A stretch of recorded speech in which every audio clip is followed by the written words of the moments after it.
Hello everyone.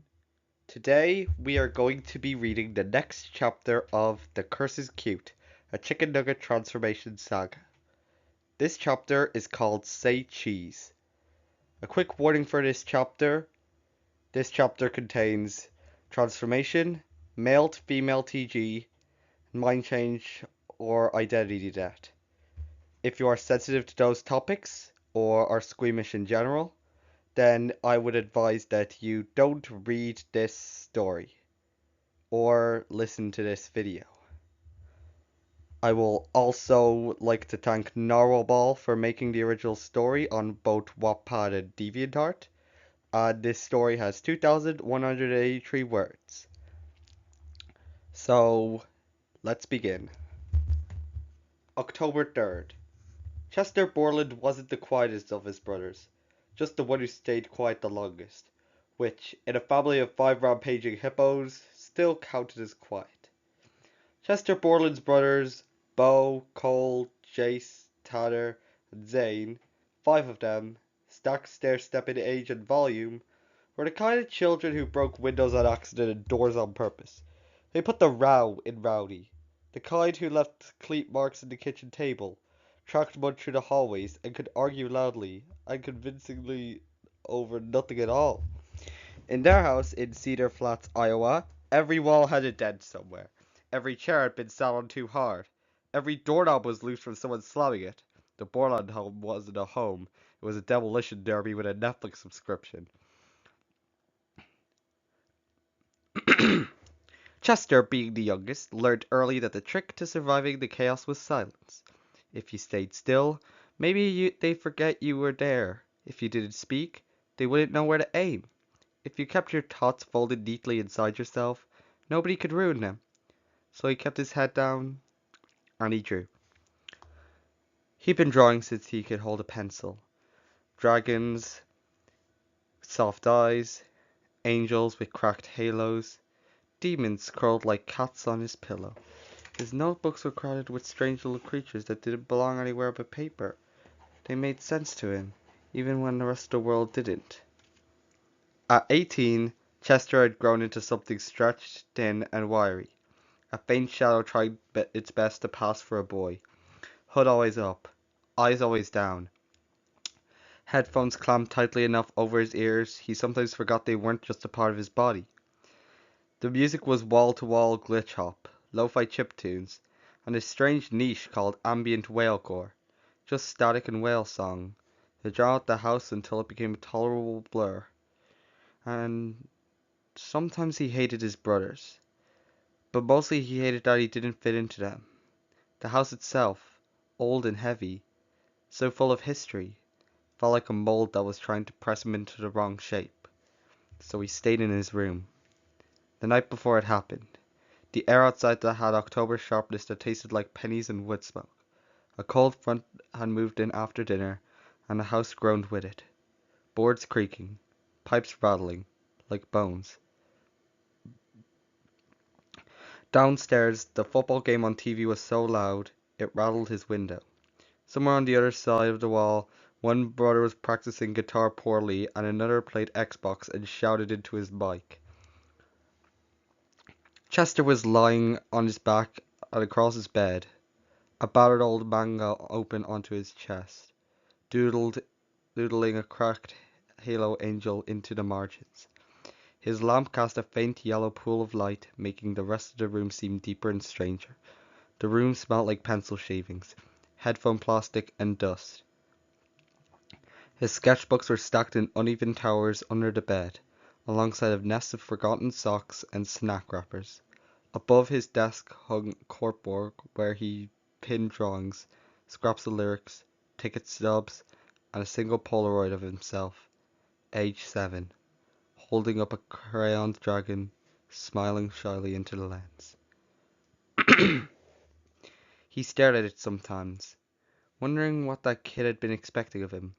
His Spotify cycled quietly in the background, some sort of fuzzed out synth and whale song overlaid with soft, echoing voices, the kind you could almost fall asleep to. Almost. At some point he realized he stopped drawing and just stopped, lying there, Staring at the ceiling, his hands felt too big. His body felt too small. He could feel every rib pressing against the hoodie fabric, and hated that he noticed. The thought crept back, to a night that sometimes, that maybe he wasn't really finished. Like whoever built him had walked away halfway throughout the job, or built him for the wrong story entirely. He closed his eyes. He wished something would just happen. Anything. Something to finally shake him out of himself. The wish hadn't even fully formed when his tablet chimed. Discord. He frowned, sitting up on his elbows. He hadn't posted in weeks. No one messaged here anymore, but there it was. A little DM from someone called BZ. No avatar. No mutual servers. No context. Just 3 lines. Found this ep early. Not released yet. You'll like it. youtube.be/watch?v=playme. He froze. He heard whispers. Threads of forums. Screenshots passed around with jittery excitement. BZ. The name sometimes showed up in ARG boards. Horror discussion subs. Always paired with something strange. Something that felt hungry. The rational part of his brain muttered don't. But that quiet wish inside him, that restless little voice that just wanted something to happen, had already won. The video loaded instantly. No buffering. No ads. And filled his screen with a harsh smear of static that pulsed and wriggled like something was alive. For a few seconds he just watched. The static resolved into a garish swirl of colors, cartoon shapes bouncing in impossible directions, kaleidoscope nonsense that made his eyes water. Then, blah! The sound hit like a physical slap. He flinched so hard that he dropped the tablet, the headphones ripping free and shattering onto the floor. The noise didn't stop. It bored directly into his skull, vibrating his molars, filling his sinuses with heat. He scrambled backwards, knees banging into the wall, but the sound kept climbing. Higher, sharper. The screen flared white and black and then too many colors at once. He tried to cover his ears, but it didn't help. The sound wasn't coming from the tablet anymore. It was coming from inside him. And then the pain started. And then the real pain started. It came in waves, like his body was slowly being unwritten. His head felt like it was cracking open, slow and deliberate, like fingers prying under the bone. His molars ground together so hard he felt something chip. His head heaved in shallow, frantic gasps, and he clutched the sheets with both of his hands as his sternum popped with a hollow snap. He thought his ribs were breaking, but no, they were bending. Chester screamed, a thin, desperate sound as his whole torso lurched inwards. His ribs groaned like wet wood, cartilage squeaking and flexing into a small, rounded cage. His shoulders followed, collapsing closer to his neck with a series of sharp. The hoodie bunched awkwardly around his neck as his arms shrank inside the sleeves, the cloth hanging loose and heavy on a frame that no longer fitted. He grabbed for the zipper, but couldn't find it. His fingers were falling for him. When he looked down, the skin on the back of his hands were already splitting. The fingers themselves were shorting, knuckles grinding audibly as they curled inwards. His hands twisted and sobbed and twisted into pointed stubs. No more holding stuff. Oh wait, she can hold stuff. No, no, no, no, he gasped, pawing at his chest, tugging at his hoodie. But the grip was gone, and then his face betrayed him. It started his jaw, the hinge locking before liquidifying into something soft and hot.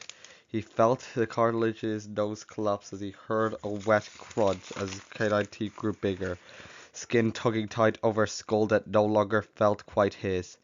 Something is wrong with me! Ow! He tried to scream again, but it came out as a meow. The pressure in his head climbed higher and higher, so sharp that it felt like his brain was going to burst. And then his ears were next. A burning itch bloomed deep under his scalp. He clawed at his head as the cartilage pushed up and out, stretching into bigger, triangular, and more feline-like ears whilst moving to the top of his head. When he reached up to touch them, Clumsy paws trembling, they flicked away from him, alive. His whole spine convulsed next. Something sharp and electric hooked his tailbone and yanked.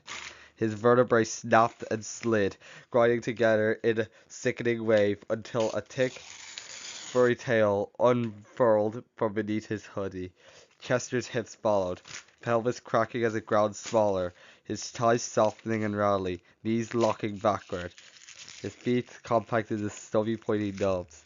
His entire body he arched on the mattress as if another surge hit him, fur exploding outwards into creamy bright orange, and slate gray patches that shimmered like velvet. Every nerve felt flayed, every bone felt wrong. He curled up, gasping, a hiss built up unbidden. Then something new on his head. A weight, soft and warm and wrong.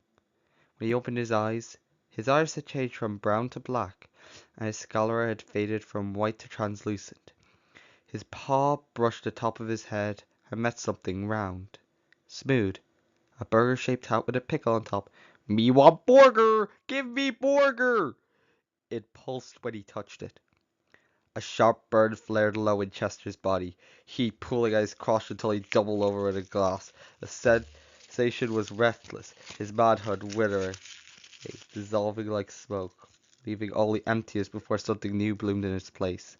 His breath came fast and shallow as the change finalized, a soft, unseen shift, his crotch now that of a female cat, hidden beneath the spreading fur.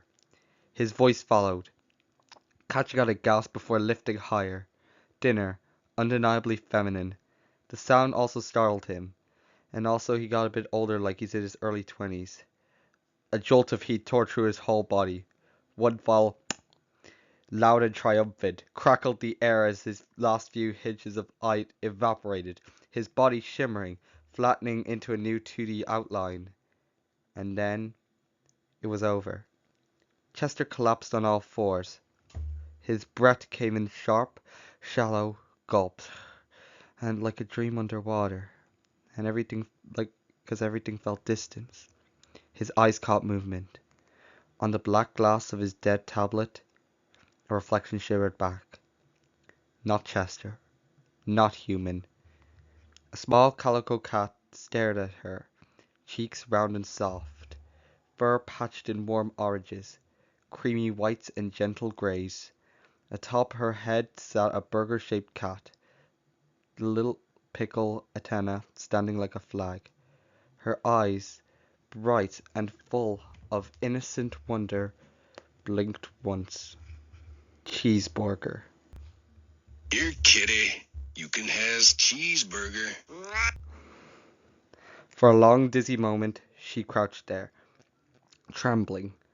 Tiny purrs and giggles hiccuped from her throat, sounding higher pitched and more feminine. The weight of something unspoken lifted, something heavy and old, a lifetime's worth of quiet discomfort peeled away. Memories shifted. The brothers, Bo, Cole, Jace, Tanner, Zane, were gone, like static washed away from an old screen. In their place were Catsup and Meowster, her real siblings, bouncing around her brain like Saturday morning cartoons. No roughhousing, no yelling, just soft chaos. Her chaos, the kind that felt like home. The sketchbooks, the dragons, the angels with cracked halos, all drifted like paper in the wind. She didn't need them anymore. The silence she had once wrapped around herself like armor, gone. Now her head filled with sweetness and static, like soda bubbles and warm sunlight. Her thoughts were a little scattered, a little soft, but joyful, comfortable, hers. She knew things now. She knew Chicken Nugget was waiting for her, silly, loud, and somehow still lovable. She'd be by his side, even when he was too much. She knew Slushy, with her obsessive energy, would try to rope her into her weird interest, and she'd go along, half weirded out, half curious.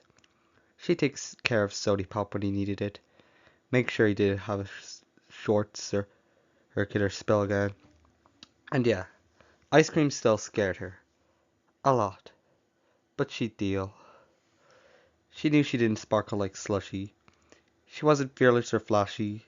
Sometimes she looked at herself and wondered, am I chubby? Am I boring? She wished she were more. Something. But even with all that doubt, she still smiled when Chicken smiled at her. And then there was Coffee. Her heart hiccuped at the thought. Her girlfriend. Her soft place. Someone who liked her for her. Tail flicks, doubts, giggles and all. The thought made her purr.